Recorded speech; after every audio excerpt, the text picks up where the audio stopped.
Hi, and welcome to episode 2 as we continue our journey on to setting up your mobile guardian console and also navigating through. And today we'll be focusing on managing your students. What falls under that would be obviously adding students on an individual basis, adding students on a bulk basis, as well as taking a bit further when it comes to Chromebook and if you exist within the Google environment, importing contacts and students across from your G Suite console. So once again, I'm David Graham, Head of Business Development here at Mobile Guardian, and please feel free to pop me a mail, if you would like to have a bit more of a conversation around, how Mobile Guardian manages students and kind of what we've put in place to help schools gain that bit of extra hand when it comes to managing multiple students across this and devices that goes out. So yeah, let's jump straight in. So first off, let's log into our console. From the last episode, I took you through logging in and where to find, then also managing your dashboard and getting set up. And let's go ahead and switch over to the Students tab. So as you can see here, all the different views that you can be managing. Obviously, whatever you need to exist in is what you would then go through. So having a look at students, we can see here that this is a central place where you can manage obviously all the students that exist within your console, within your school.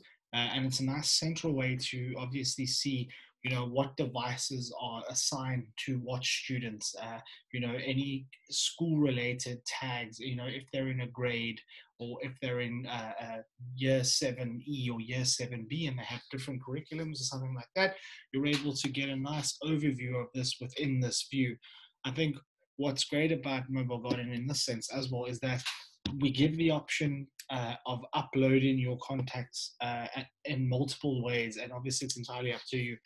You can obviously add students as you need to. So if we just go here, for example, test user one, whatever email is associated, so @.com.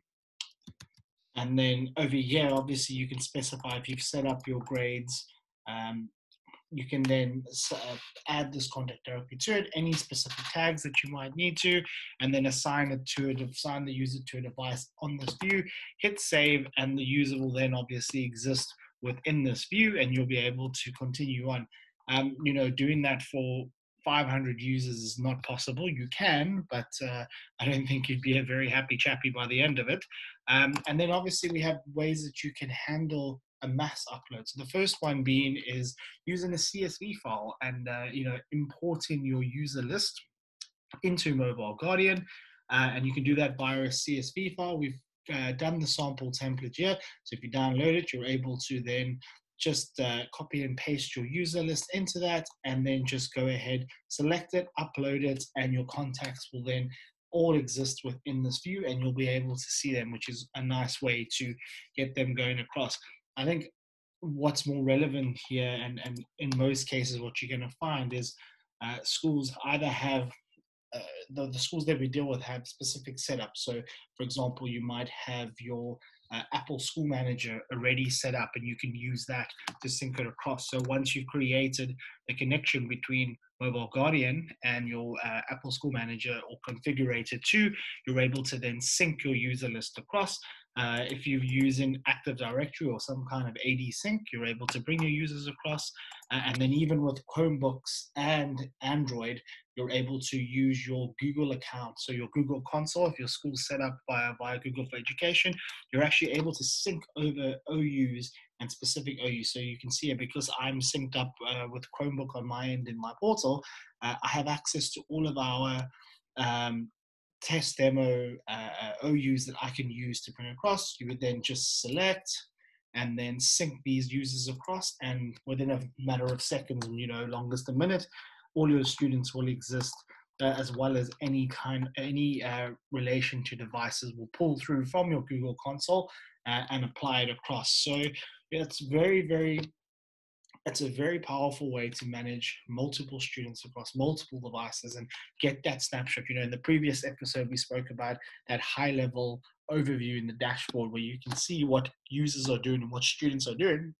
But should you now need to take this a step further and look which users have been doing this. You can actually jump in. So if we go ahead and hit Kate Wolsey, because she exists on my Google console, everything's pulled down from the Google for Education side, and I can see here what devices are synced to her. If it pulls the location, it'll be within here. I also have the ability to see what devices that she's been signed into. If she's signing out of a device, if she's signed in, this is obviously important in a shared device environment. You have the ability to see if a student and when a student's signed out and signed in, and then also the ability to see what the student's been doing on the device. What have they been searching?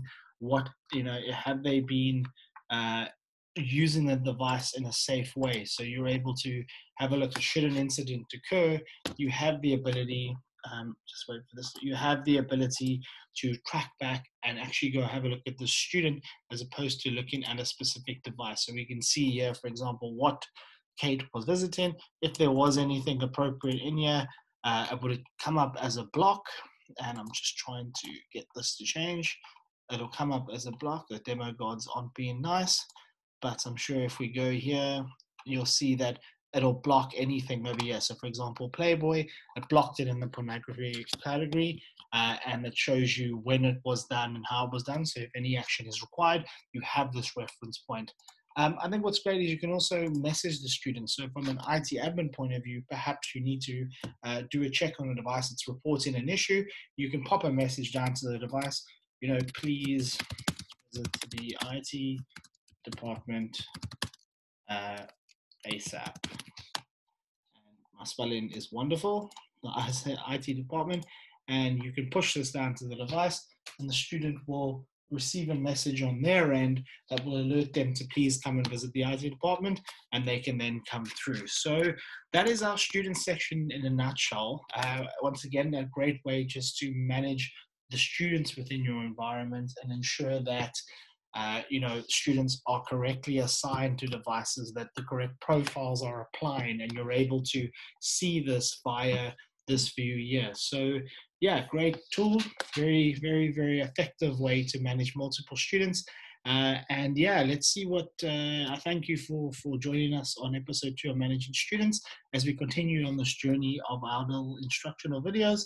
And coming up next, we'll be actually managing your devices. So having a look at how Mobile Guardian can manage your devices and what can be done in terms of the control of those devices, and from an IT admin, how we can monitor these devices and what you're able to do on a per device basis. So I'm looking forward to seeing you, and chat soon.